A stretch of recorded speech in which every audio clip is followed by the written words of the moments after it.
This is Nancy Matthews. I would like to call this meeting of the Heritage Grey Highlands Committee of Council in session. We now have a quorum of 5 of our 7 members. Yes. Okay. Our 6 members actually, because we had 1 resignation. So. Okay, the first, we do have a quorum. The first order of business is approval of the minutes of recommendation that the Heritage Grey Highlands Committee approve the agenda as circulated or as amended. There's a couple of items of new business, but I believe we can simply add those at the end of the agenda. Is that correct, Danielle?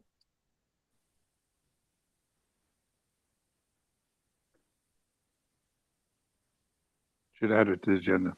Thank you, Member Matthews. There is no opportunity at the end of the agenda for new business, so I would suggest if there were specific items of urgent nature that they should be added.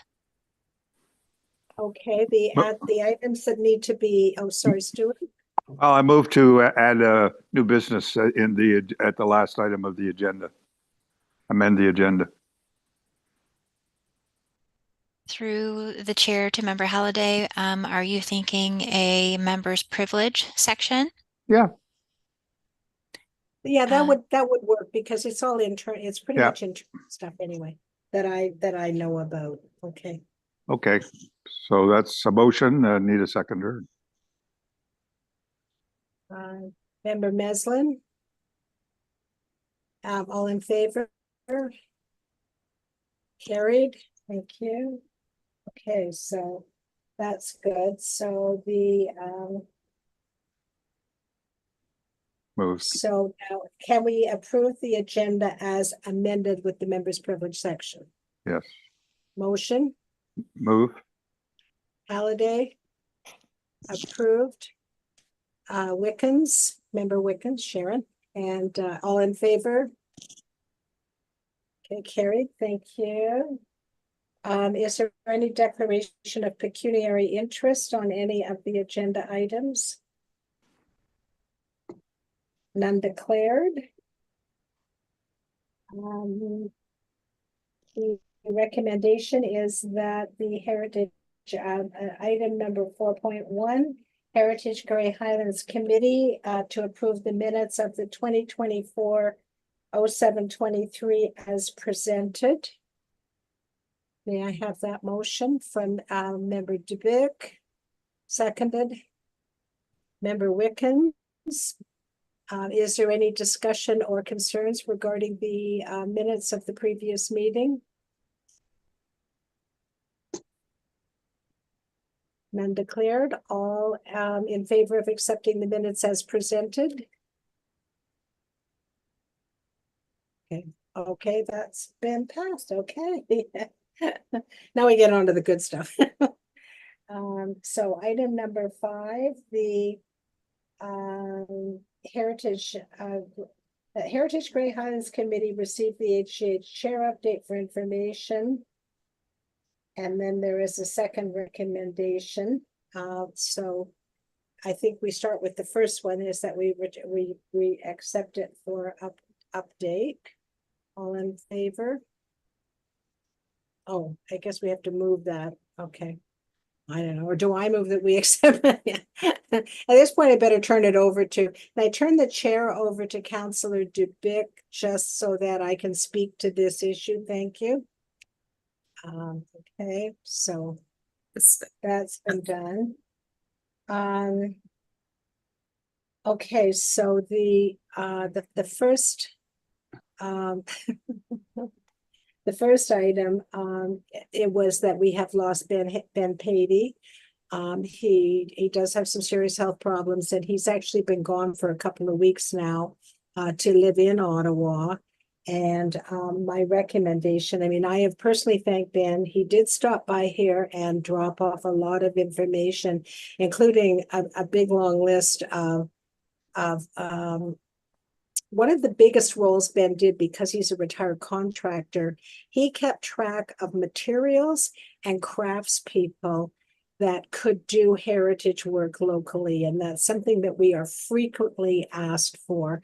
And, you know, I'm going to miss him terribly. And in fact, I'm already sort of scrambling, hoping somebody on the committee will come up with, you know, the name of somebody who might like to work in that capacity on the working committee. And I mean, it could be months and months before nothing happens. And then all of a sudden we get 3 heritage owners calling us in 1 week, and they want an opinion on how to fix XYZ with regard to heritage features. So anyway, in the meantime, while we're still looking for somebody like that, I do have some of the information here and can work from it.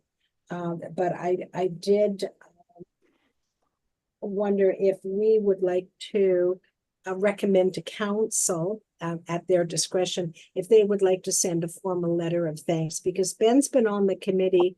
I joined the committee. I first came to the committee in 2011, and he was already on the committee then. And he was a working member of the actual committee. And then when we changed the structure, he came back to the working group. And, you know, he's been up on ladders installing plaques on heritage buildings all over the municipality. And he's done an awful lot for heritage. We did attend a conference to find out about how to fix bridges, which was useful when we had to fix the one over at the one that we have designated. Okay, so thank you for that, Nancy.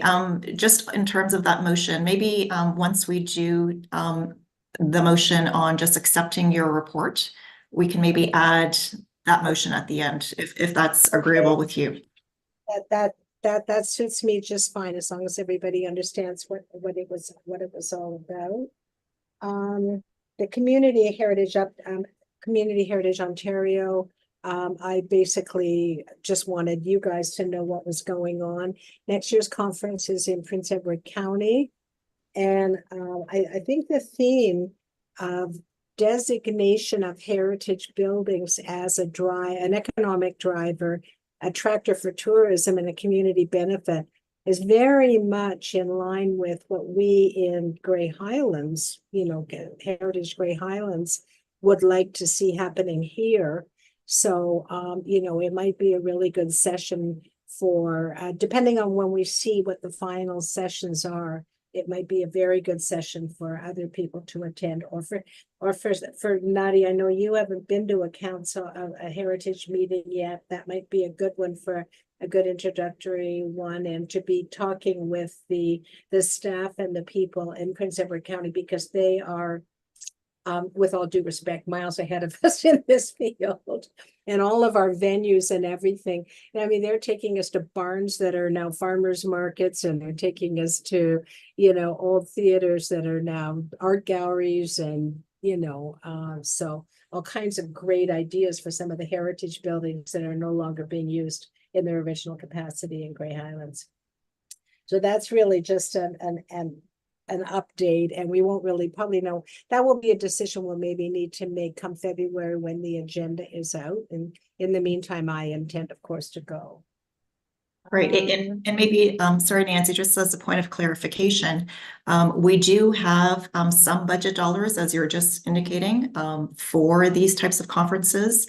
So if Nancy and Jessica, if your expenses are going to be covered by CHO, that may provide then an opportunity for other members to attend.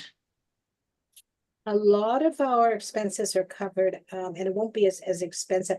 Ravenhurst was really expensive because it was high season in one of the top tourist destinations in Muskoka. So even for the CHO did cover $200 of my hotel bill, but the expense that I asked Danielle to send me, that'll be close to another $600, and the amount for conference is $800. Jessica got hers covered, so we'll see how things are going for next year, but the expense rates are a lot lower in Prince Edward County, so it's definitely possible. Jessica and I do get our attendance and our mileage covered, and 1 night of accommodation. So you're right, that does make a big event. But with all due respect, Member Dubeck, you don't get to use the heritage budget. You have to use the council budget. So if you're coming, that's not the heritage budget. So we'll see, you know, how it's shaping up. Okay.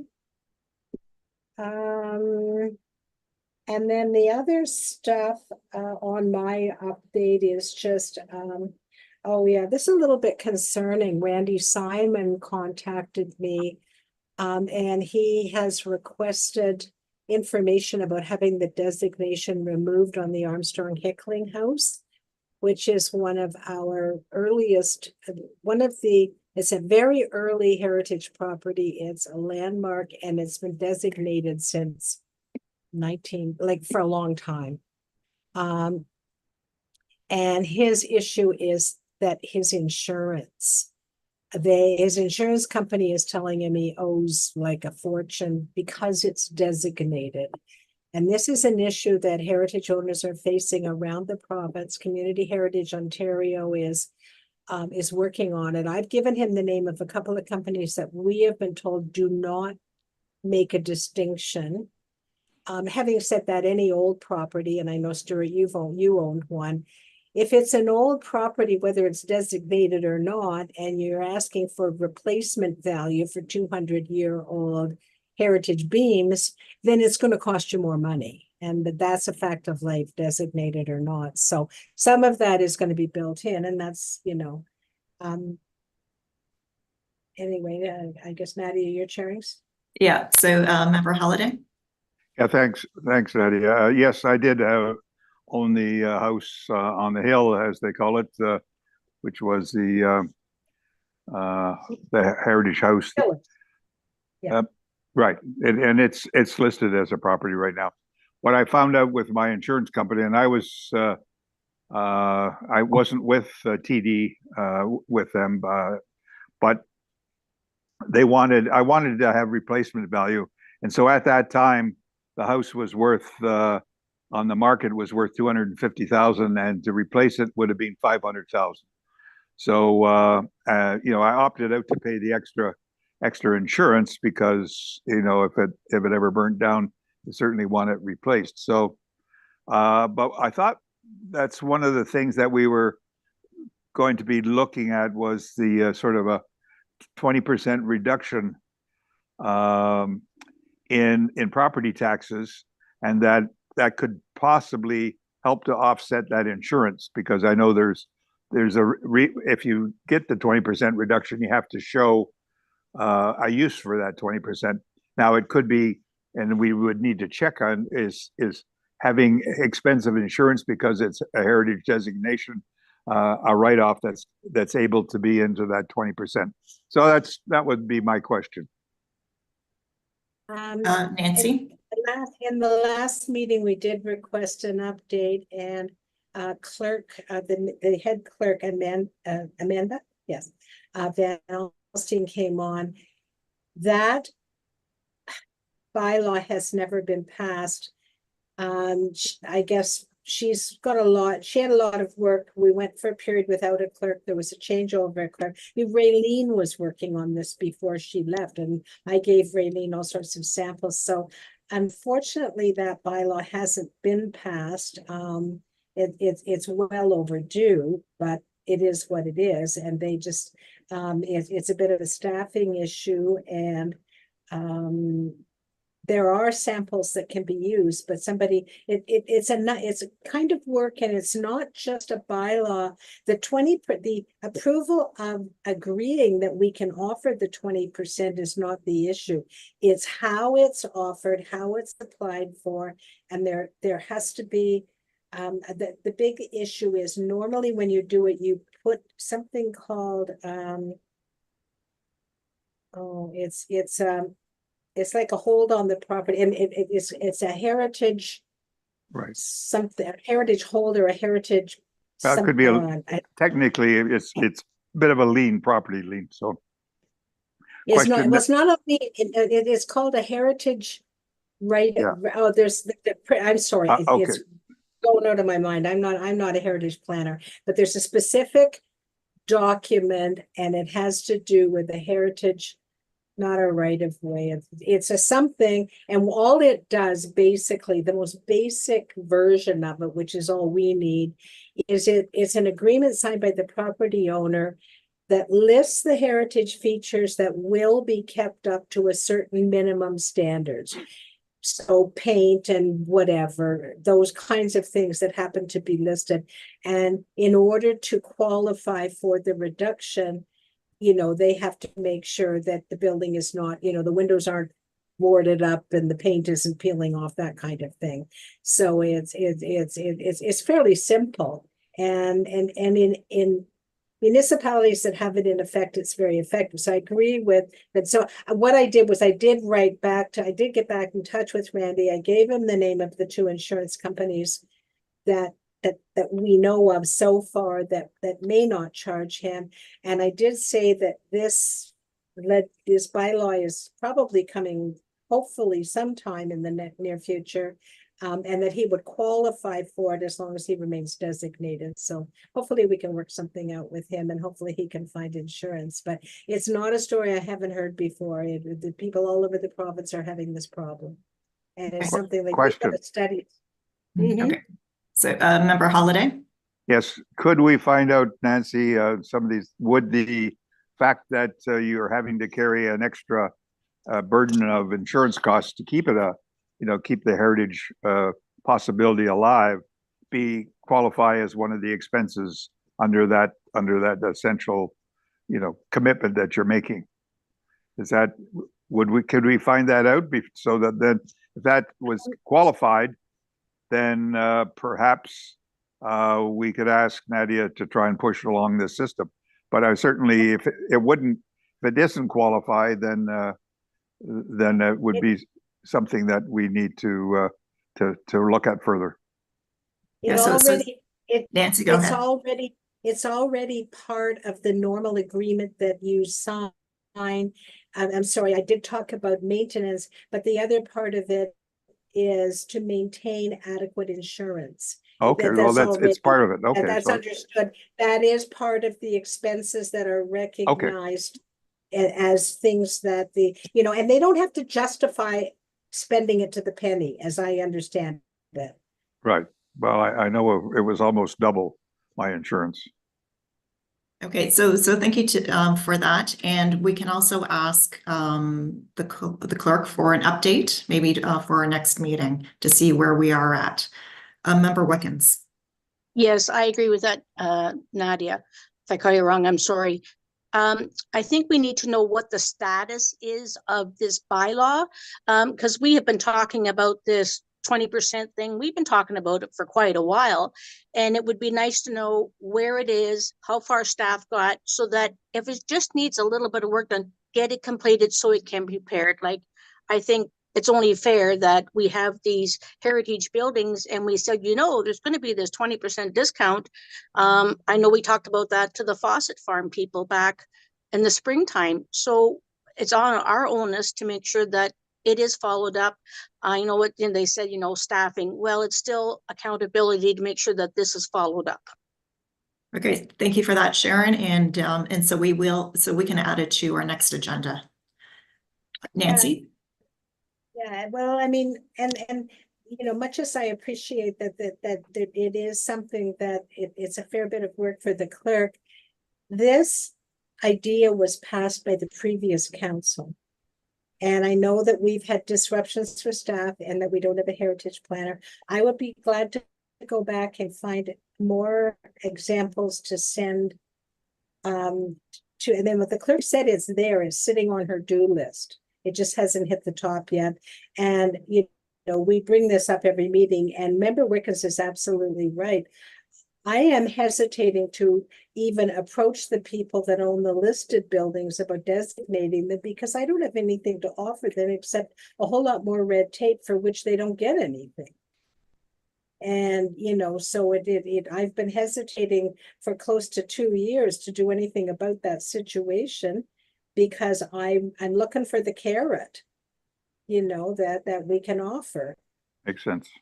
Yeah, so that's great. So there's a lot of things that are kind of in limbo right now, including right now we're at the risk of losing valuable designated property from the agenda.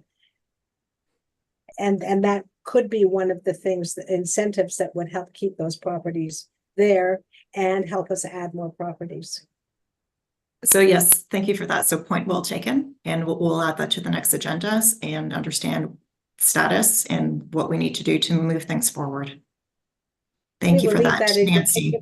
we will leave that in your capable hands, Member Dubik. So, you know, and the only other thing is this Cameron farm over, it's actually quite near here, and it's not in great shape, but she does want to restore it. And I just said, don't even think about listing or designating it until you get bunches of stuff done. And you know, but she's got my contact. She knows enough to contact me if she needs help with anything and or information. And it looks kind of exciting. She's got a beautiful restored barn and stuff, and talking about maybe being able to create an event venue for weddings and stuff. And you know, those always go over well here. So we'll see what unfolds on that. So that's just a thing that I've done. That's kind of my report. And so if we could accept my report, if there's no more questions, and then we could go on to the suggestion about Ben Patey. Okay, thank you for that. So I'll open the floor to or any questions or comments.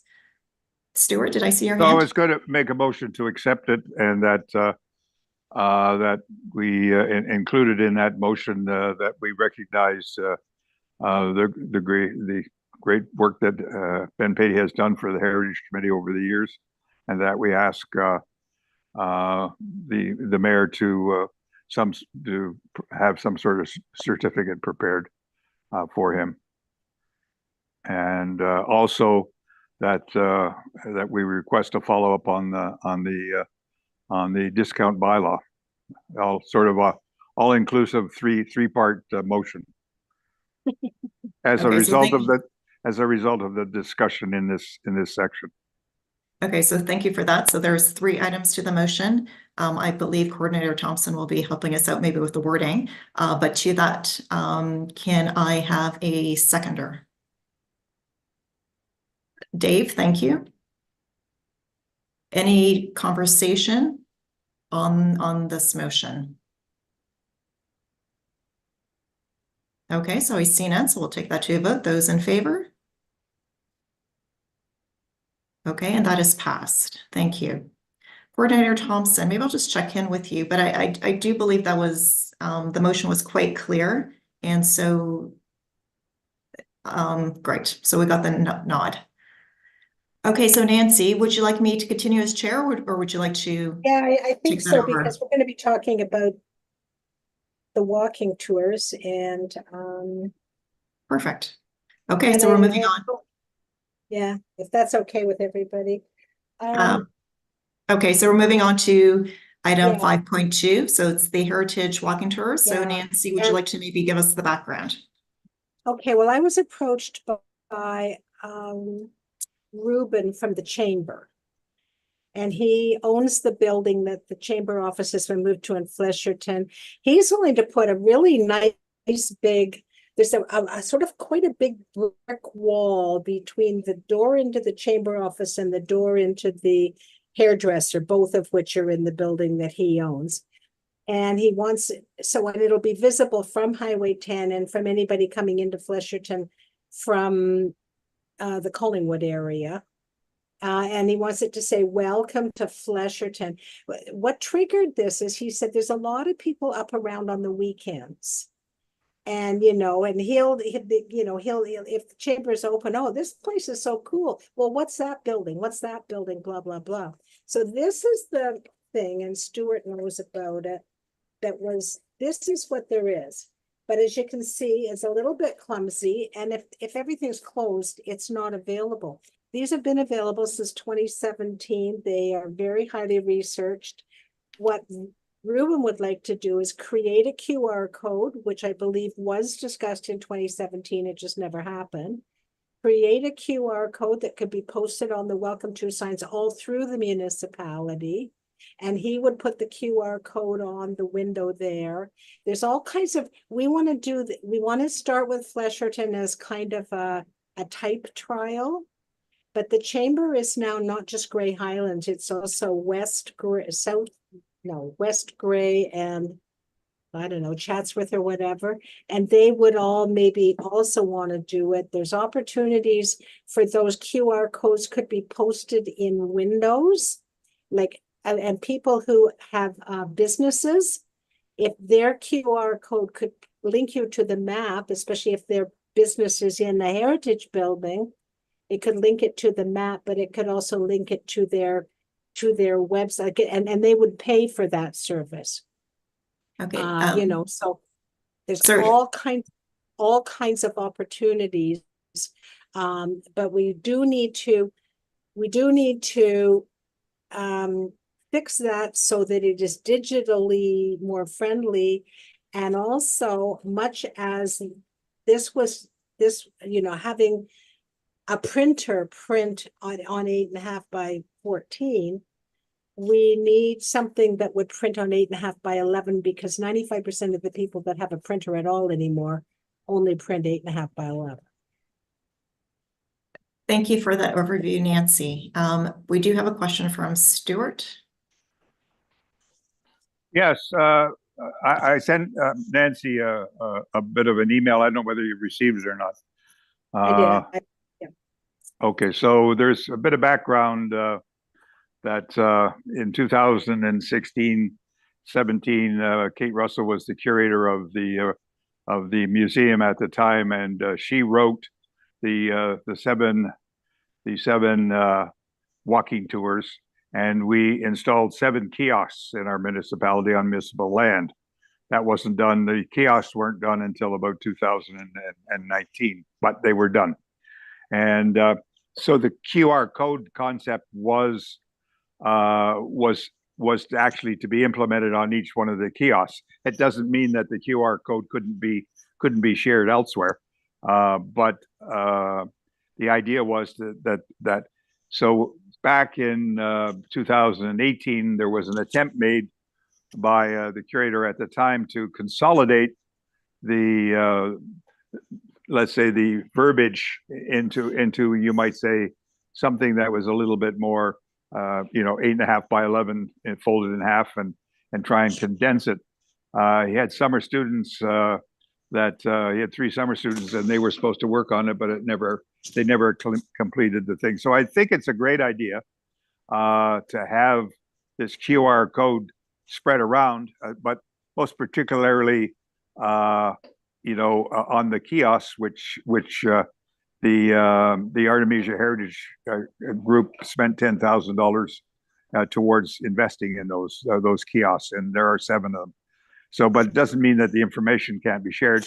The chamber receives $10,000 a year from the municipality to act under a tourism thing. So I can see why that they would be interested in that, and there's nothing wrong with that. I mean, there are maps available, which we have one on the outside of the museum that is done by Ron Burnett's team. So so anyhow, I'm all for making tourists happy and getting people here. It's just a matter of what's the best way forward, and who should be the editor to edit it down into a foldable 8.5 by 11. So thank you very much for that, Stuart. Nancy, you have a response? Yeah, there's a few issues that have arisen in and one of them is, with all due respect to what was done in 2017, those so-called kiosks are not on a main street. In most cases, they're not on a main street. They're not where the maximum amount of traffic would see them. The one for Flesherton is on the grounds of the library, with the back of it facing Highway 10. The one in Eugenia is down in the park, which requires you to park and pay admission to even go into the park. So one of the things coming forward now, when Ruben approached staff, there was a concern. Oh, but you can't put any of this signs on commercial buildings. Well, we kind of want to play with that a bit, because we want the signage and the information to be available where the most number of users are going to see it. And that is in a commercial downtown area, not in a park that's, out of the way. The sign in Markdale is in the park again, up behind the library. So people aren't seeing those and they need to. So that's one of the issues. Please, Stuart, please let me finish what else the other issues are. So that's an issue. So what we need is more agreement that somehow or other the signage can be out where people will see it in commercial areas. And maybe with an understanding that the people don't profit from that, but that they agree to post it and hope that if people come to look at their building because it's in the heritage list, then they get some business from it. That's a possibility. The other issue was, no, there was one other issue. Sorry, it was whether they could see it. Oh, and also, the concerns, they kept talking about, people's privacy. This exists. All these houses, it's pictures of the houses. It's the addresses of the houses. The one for Flesherton has 16 different houses, 16 different addresses, a map with dots. This is very common, but we need to clear the deck about this whole thing that, this is not an invasion of privacy to tell people that that house you're driving by is a heritage house and this is who built it and when. Okay, thank you, Nancy. Stuart? I understand, Nancy, the somewhat challenge of this kiosk. At one time, we had discussed having kiosk maps that we spread throughout the municipality to try and, let visitors to our area to see locations of all the 7 kiosks. And so that was being addressed again as the concept was being revised as well to try and make the information smaller.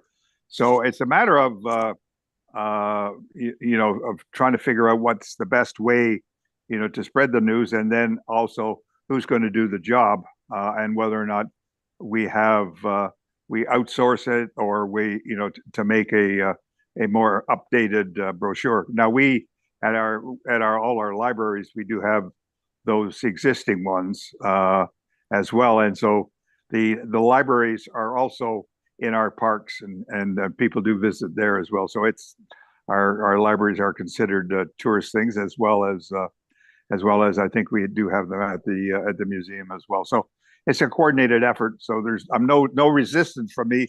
It's just a matter of trying to figure out what the best way forward to make it happen. And I can understand Ruben wanting to get involved, because I'll be honest, when I was the chair of the Chamber of Commerce, we had a tourist office in the chamber in Markdale. Thank you for that, Stuart. And I'm sure in terms of the operations, the Chamber of Commerce will work with, with this group, plus whoever else to kind of to make that happen. So I see 2 hands.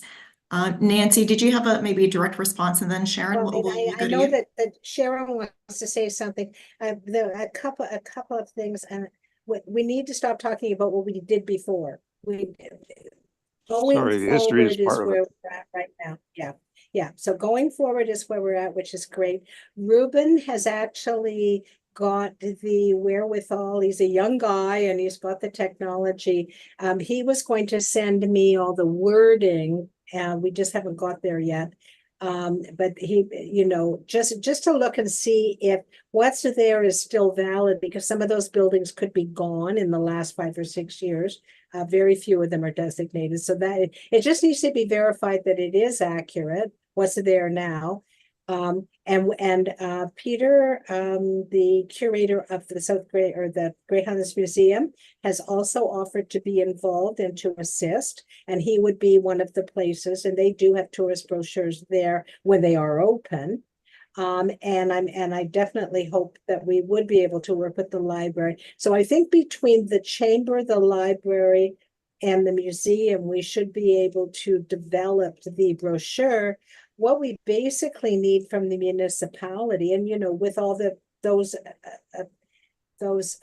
associations and volunteers is fine. What we need from the municipality is is permission that if we get all this done, that we can circulate it, that we can do the QR codes. And the QR codes, that was one thing I was going to say when Stuart said those can be printed on that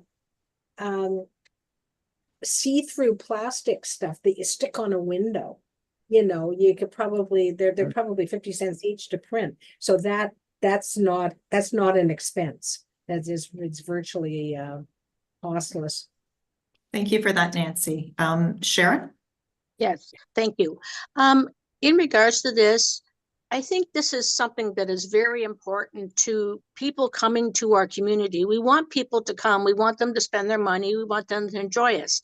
I think it's our due diligence to make sure that items like this are kept current and that, like, they're reviewed every year, 18 months, stuff like that. But because, well, my kids would say, Mom, everything's on the internet. Why can't we not have that same document put on the municipality website or the tourism website?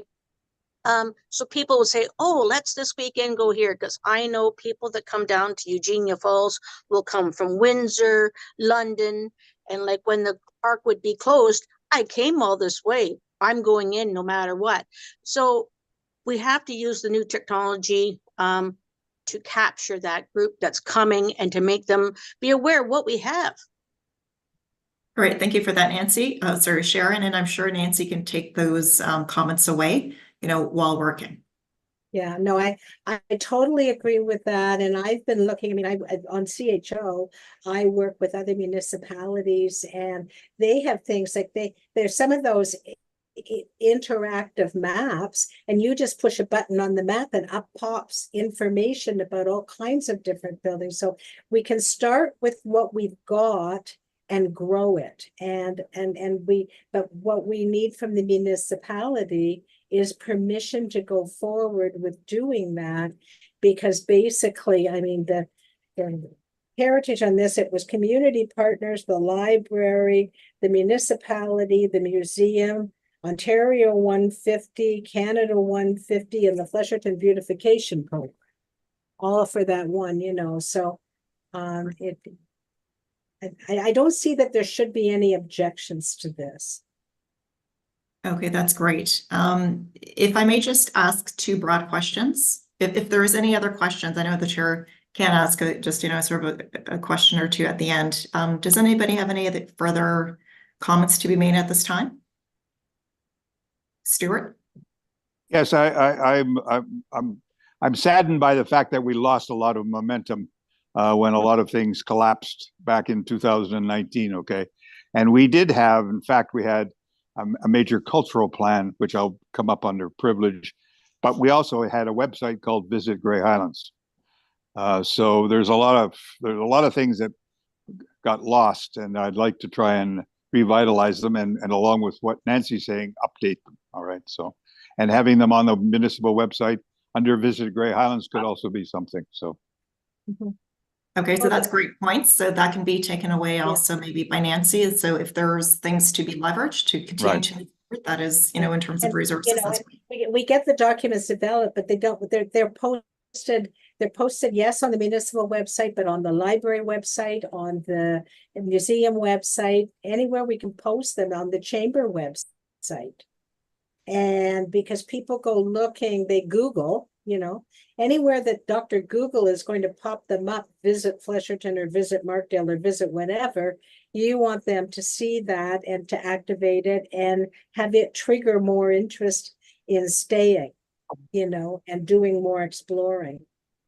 And as Dave said, that the biggest benefit to this, yeah, if they're there at 10 o'clock at night because they just came out of that fancy restaurant in Flesherton, you know, but then maybe they'll come back. You know, I wouldn't mind coming back during the day and visiting this shop, that shop, the other shop.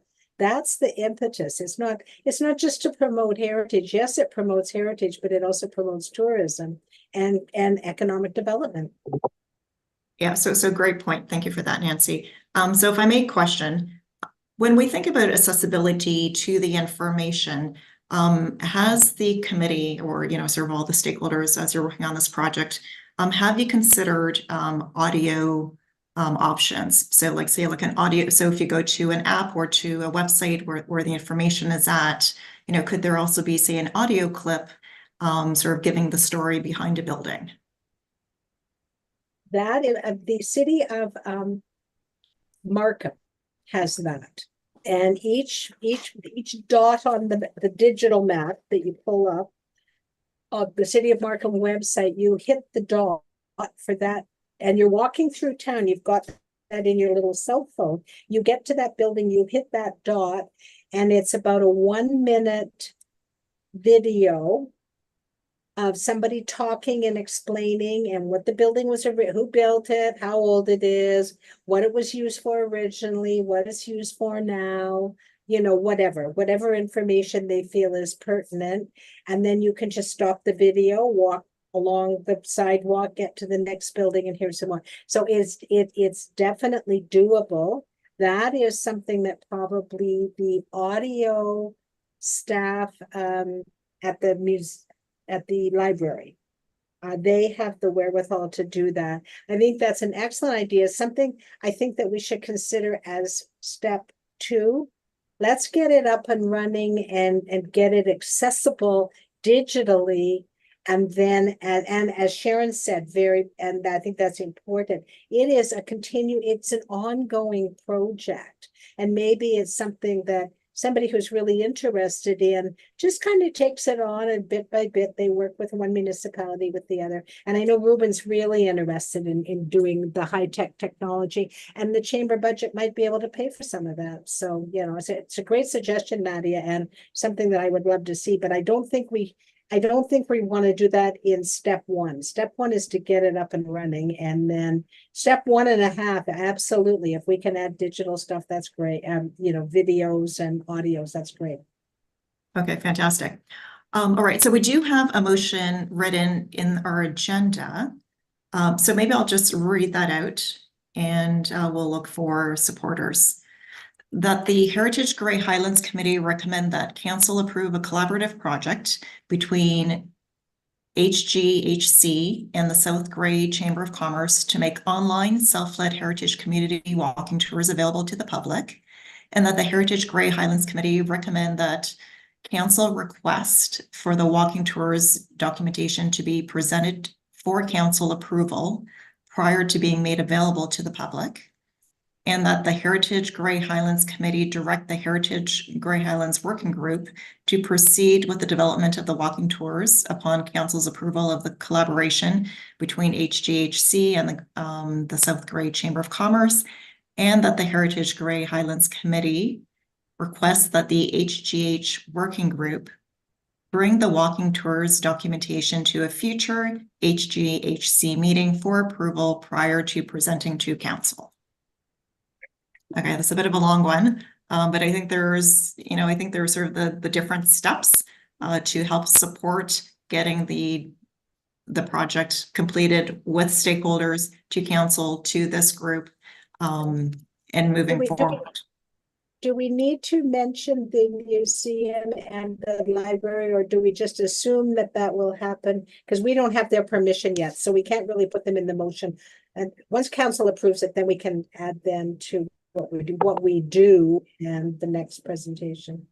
Could we just add and key stakeholders so that we kind of keep it general, because you may need to just other key stakeholders. I like that, because it might actually be in Eugenia that we're working with Ron Barnett, and in Flesherton we're working with the beautification group. Yeah, that's an excellent idea. And key stakeholders. I like that. Danielle, does that make sense on your end as you firm up that motion? Thank you, Chair Dubik. Through you, yes. I have added after South Grey Chamber of Commerce and other local key stakeholders. Great. Stuart? Yeah, I think other participants need to be part of the initiative as well. In other words, Heritage Grey Highlands and other municipal committee, interested municipal advisory committees. In other words, the museum and the library. They're covered by stakeholders.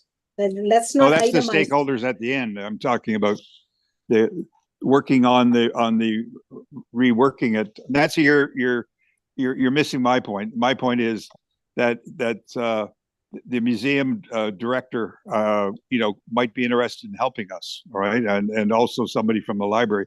So they need to be included in the front end as well as other people on the back end. That's all I'm trying to make it more general. Okay, thank you for that, Stuart. Danielle, can we just make sure that as part of the motion, we're adding the key stakeholders like up front, like throughout the whole, throughout the whole motion, so that they're always involved wherever. Right. That's it. In other words, it's a great idea. Yeah, right after the subject Chamber of Commerce. Yeah, okay, collaborative project between HGHC, Southgate Chamber of Commerce and other stakeholders, right there at the very beginning. That's perfect. Through the chair to the committee, yes, that's the establishment of the project. So I believe that would include those stakeholders. Right, thank you, Okay. Danielle. Okay. Okay, so we'll need a mover for that, please. Sharon? I'll second it. Sharon's gonna help us with the Eugenia section, that was my thought, you know what I mean, that's right, and yeah, I know you want to have the vote, and then I'll add what I was gonna add. Yeah, okay, So yes, so Stuart seconded it. Yeah. So any final comments or questions before we take the vote? What I was gonna say is, with the work, when I get the working group involved, I was kind of hoping, like, Jessica lives in Maxwell and deals in Feversham, so she can stir up the local people there. I can do, Flesherton and Eugenia along with Sharon, and we'll find somebody in Markdale, blah, blah, blah, the different areas. I think Dave's in Kimberley, aren't you? Or are you in Eugenia, Dave? Markdale. I'm in Markdale now. Oh, good. Okay, well, there you go. Anyway, we have all kinds of resources. We just have to lean on them once we get approval to do so. Thank you for that, Nancy. Dave, did you have a comment? No? Okay, thank you. Yeah. Okay. Great. So we'll take a vote on that. Those in favor? And that is carried unanimously. Thank you so much. All right, so that takes us to item 5.3, our Heritage Grey Highlands Committee 2025 schedule. That actually takes us to members' privilege, which was inserted at that point, right? Thank you so much. Yeah, thank you for the reminder. So we will add the members' privilege right now. So the floor is open. Danielle? Through you, Chair Dubik, I had actually inserted it after items for consideration and before next meeting. But if it is the committee's wish, we could have it now. I don't care. Well, let's have it now. Yeah, let's just have it now. So we'll accept that for now. The floor is open for any comments from members. Okay, I know, Nadia, I know you wanted to talk about the presentation to council regarding heritage landscapes. We discussed that prior to the meeting, but to make that official, it looks like the first date that we can get a designation time will be December the 4th, and I will book that as soon as this meeting is over. And I guess if council wants to also talk to us about the signage and the thing we just passed, do I need to book a second? I think I need to book a second delegation for that, just to be on the safe side. And I mean, I guess my question to Coordinator Thompson is, can we do 2 delegations because of 2 different subject matters? Coordinator Thompson? Thank you, Chair Dubik. Through you to Member Matthews. The motion that was just moved by the committee actually puts this motion on the agenda, the next available council agenda. So council will review it at that time. They may approve, they may deny, they may ask for more information from the committee. But at this time, I don't believe that there would be a necessity for a delegation to be requested for the walking tours. And so that is the council meeting. The next council meeting is the 6th. Is that correct?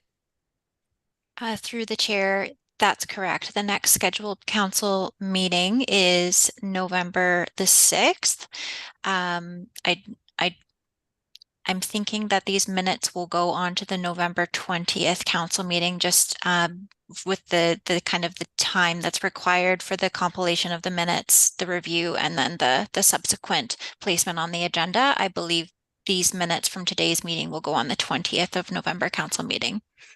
And that's really good because I will be tuning into that meeting for the delegation, and I don't mind remaining around to answer questions on that issue. So that will work really well. So that solves that problem.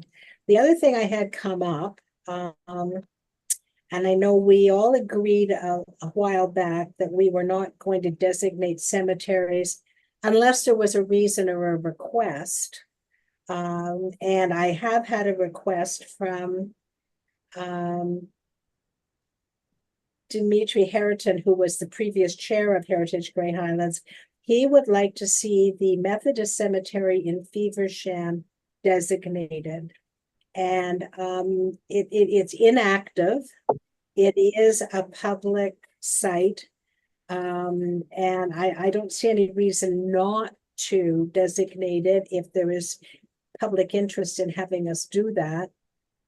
So I can bring that. I guess we can either approve, I believe we can approve that today because the information is already there. It's already listed. So we have all the information we would possibly need. It's a question of, whether we send a request to council to proceed with preparing the designation papers for that cemetery. Coordinator Thompson.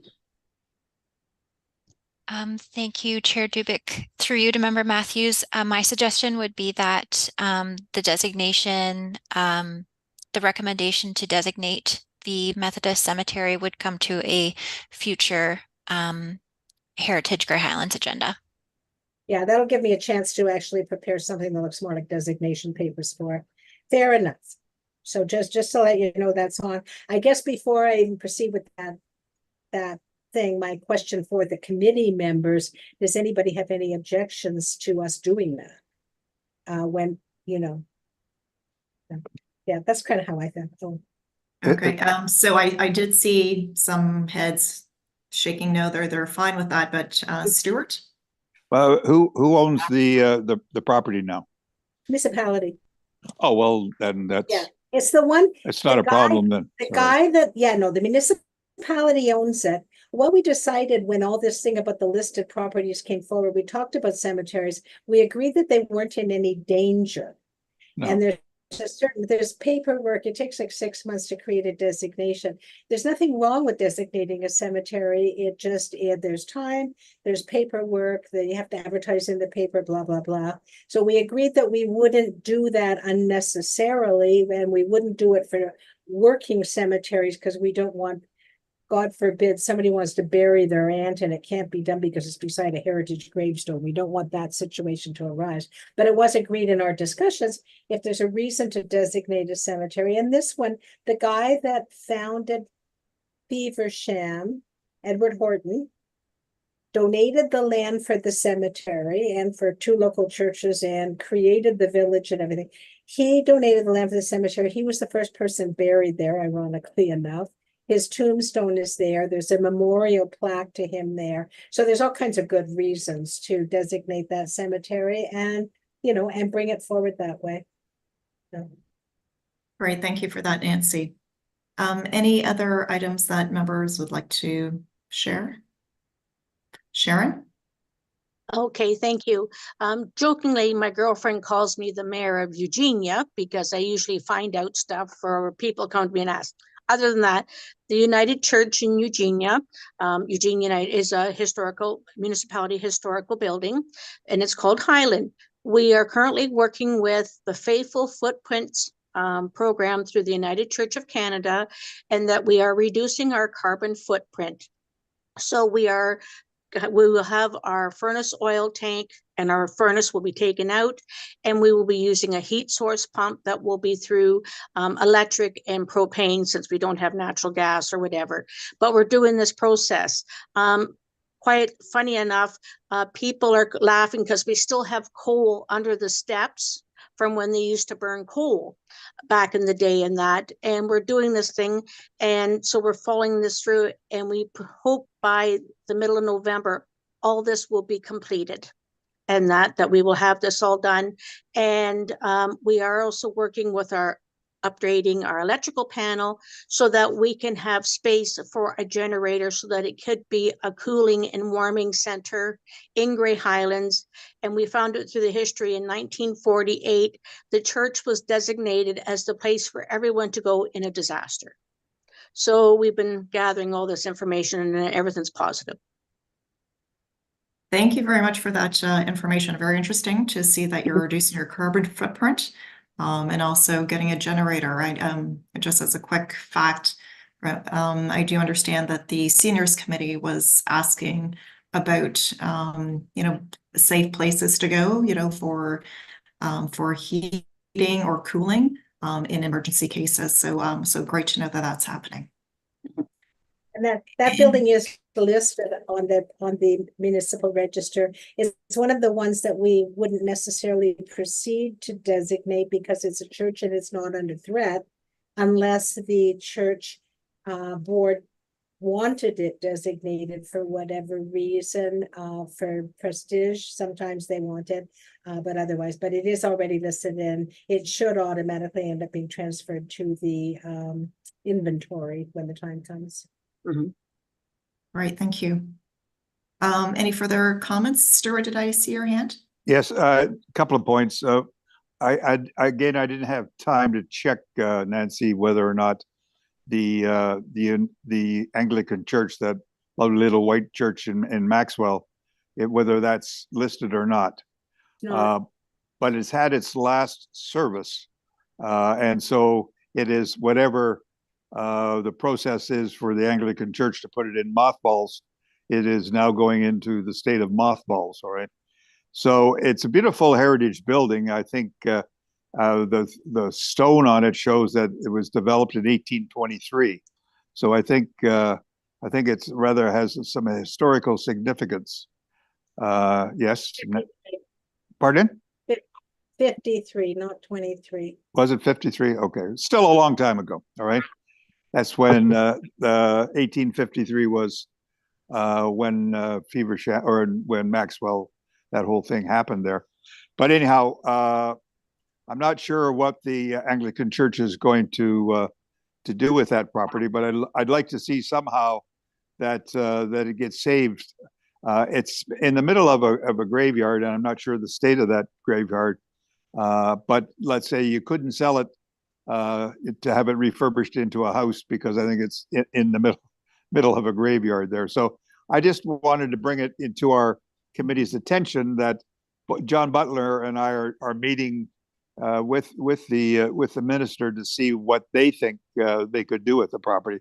But it's a beautiful white church, and I wouldn't want to see it fall into disrepair, but I'm not sure what we can do about it. So that's kind of just something that I wanted to bring up to our committee's attention. Yeah, I'd like to see that, if I may. I've always admired that building, and it's one of the few frame churches. It's got a lovely steeple, and the graveyard has some very beautiful stones, which Right, it does.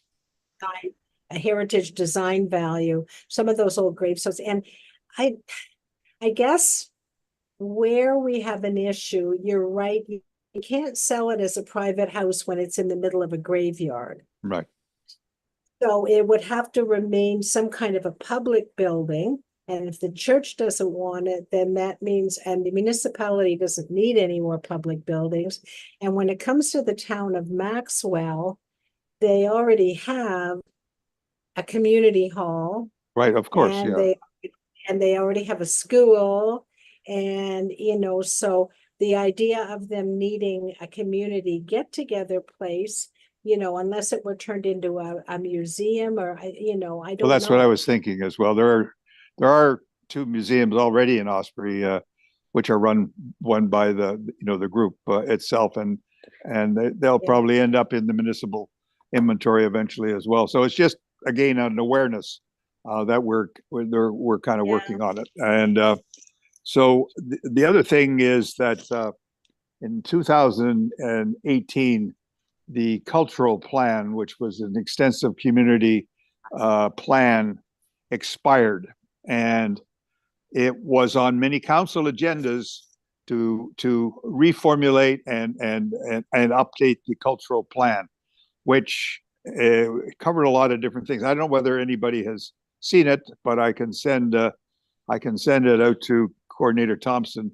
Maybe she can dig it up because it's still available in our system. But I think it needs to be sort of updated. We can't lose sight.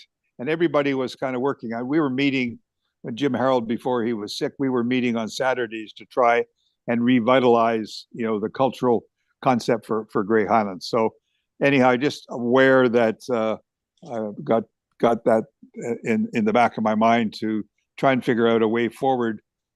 Perhaps at the somehow we can come forward with a notice of motion, but there's always too much on the council's plate and not enough people, to execute some of these things. But anyhow, it's still out there, still on my mind, because I wanted to have the museum and the libraries work closer together. And there's a whole story there, but we do have a new person, Paul McGrath, and who knows what experiences he's had, and so we'll see how that evolves. There'll be somebody new hired, for economic development. So also, we were mentioning a little bit about there was prior to me coming on the Chamber of Commerce. I think Dane was there. There was a whole group of people that were wanting to develop that concept that Nancy was talking about, was having, in fact, the bird, let's say it's on our logo. The chamber had called it Ollie, and they wanted to have Ollie take drone visits to each one of the areas in our community and have them go on the web. So there's a lot of information that's been floating around historically as to how some of these things might. So there's no shortage of things to do. So I just wanted to make I have that whole presentation about Ollie and some of the concepts. So okay, thank you for that, Stuart. And if there are certain presentations or sources that could be I'll bring that up. I'll bring it out. Yeah. Okay, thank you. Probably share it with you, and then we'll see. Thank you for that, Nancy. I sort of have a question about that.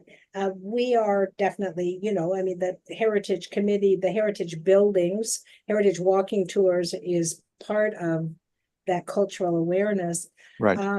But it seems to me that that's an economic development. Now, you mentioned a new person. Is that a new librarian? I know we just lost that.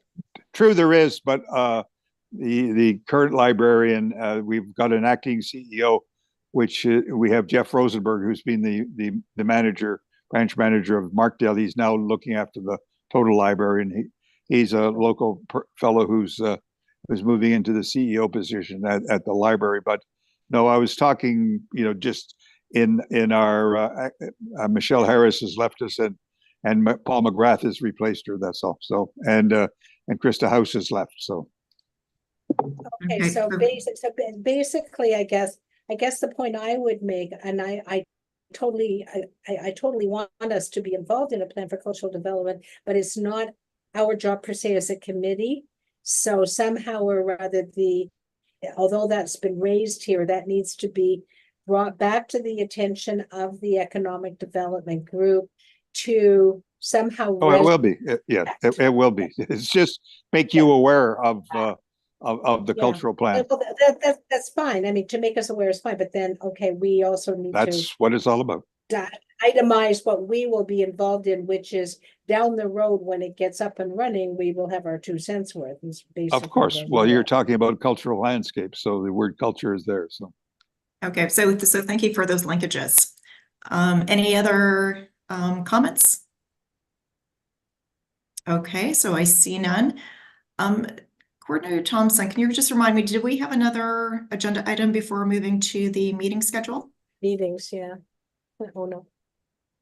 Thank you, Chair Dubic, through you. The next item that should be covered was item 5.3 on today's agenda, the 2025 meeting schedule. Okay, great. Okay, so we are on item 5.3. And so this is our 2025 schedule. I'll just read it out. And that the Heritage Grey Highlands Committee schedule their 2025 regular meetings quarterly on the fourth Tuesday of the month at 1:30 as follows: Tuesday, January 23rd, Tuesday, April 24th, Tuesday, July 24th, and Tuesday, October 23rd. And that the regular meeting scheduled for blank date and blank date be held virtually. And that the regular meeting scheduled for blank date and blank date be held in person. So we do have the opportunity to have two in-person meetings, as we already did do that once. And I think the general feedback was favorable. So I will go to the floor to see if somebody would like to suggest which dates would be held virtually and which dates would be held in person. Nancy?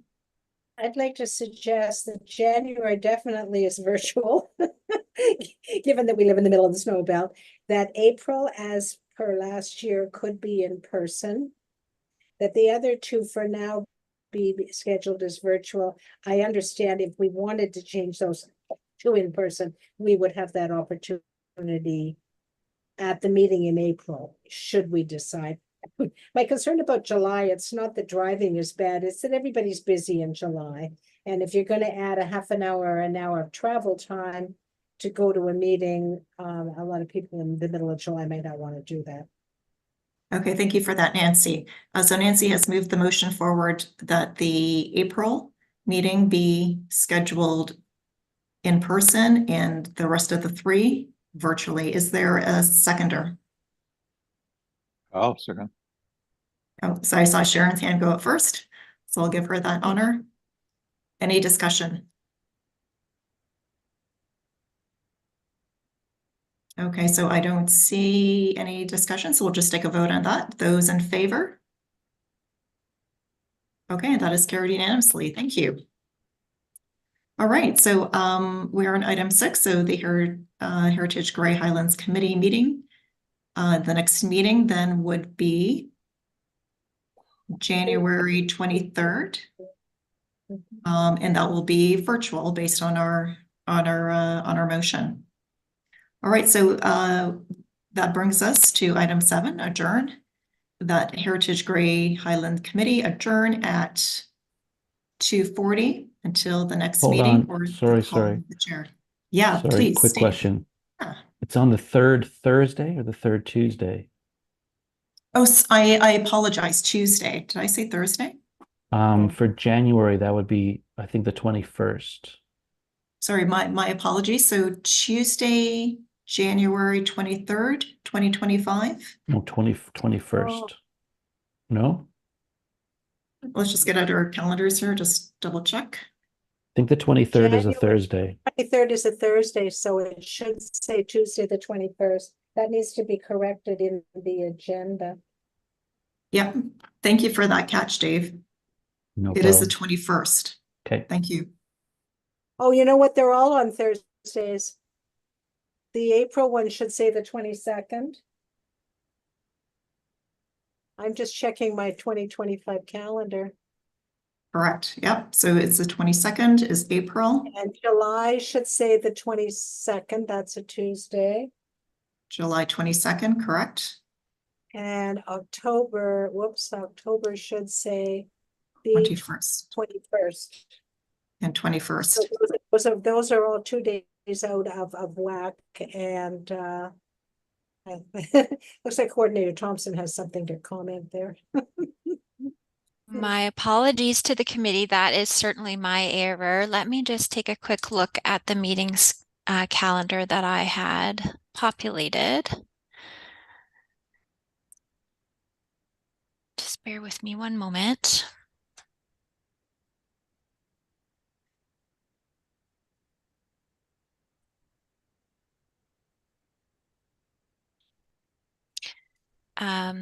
Through the chair to the committee, I had put them on the calendar on Thursdays. So the wording in the dates are correct, but unfortunately the days of the week are not. Is there an objection as to me updating the wording in that motion to be Thursdays and saving those dates to the Thursdays? Oh, what do- Why So did you we, move it to Thursdays? Was that necessary because of council things? I selected the Thursdays. I don't believe that there was a reason as to why. I guess looking for the committee's direction as to what they would prefer. okay, so we'll open that up. So committee members, would you like to continue on Tuesdays as we have been doing? Because it may already be, maybe, yeah. So I'm seeing thumbs up. Sharon, is Tuesdays good? Yep. Yeah, okay, so I prefer- coordinator, I definitely prefer Tuesdays. Thursdays, I tend to have a lot of things on the go. yeah, so Coordinator Thompson, could we please change that to the Tuesdays and just bump the numbers up? Because I think folks have already have been conditioned to the schedule and Yes, through the chair, I'll just confirm the dates before we proceed. So if we're looking at the fourth Tuesday of the month, I apologize. This is very much my error.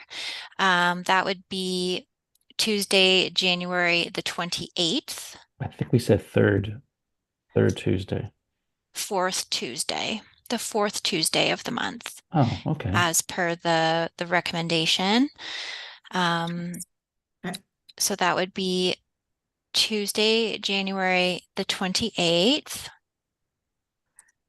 yep, 28th. Tuesday, April the 22nd. That's the 4th? Yes. Okay. Tuesday, July the 22nd. And Tuesday, October the 28th. My apologies. That is very much my fault. And I thank Member Meslin for catching that. And if the committee is comfortable, I can certainly make that change to the motion that was moved to update the dates. Yeah, so thank you for that. So we'll just, can we just do a quick vote on that since we had a bit of a date mix up? So we'll just take that motion again, since we've updated the dates to make sure everybody's on board. So the fourth Tuesday of all of those months. So those in favor? Okay, perfect. Thank you so much. So that is clear. And thank you, Dave, for catching that. Yeah. All right, so then the Heritage, so we are in our final item that the Heritage Grey Highland Committee adjourn at 2:46 until the next meeting or the call of the chair. So then that will be January 28th. May I have a mover? Sharon and a seconder. Nancy, okay. I And think we're all in talking favor? unanimous. Thanks, Everybody's in everybody. favor? Great. Thank you so much, everybody.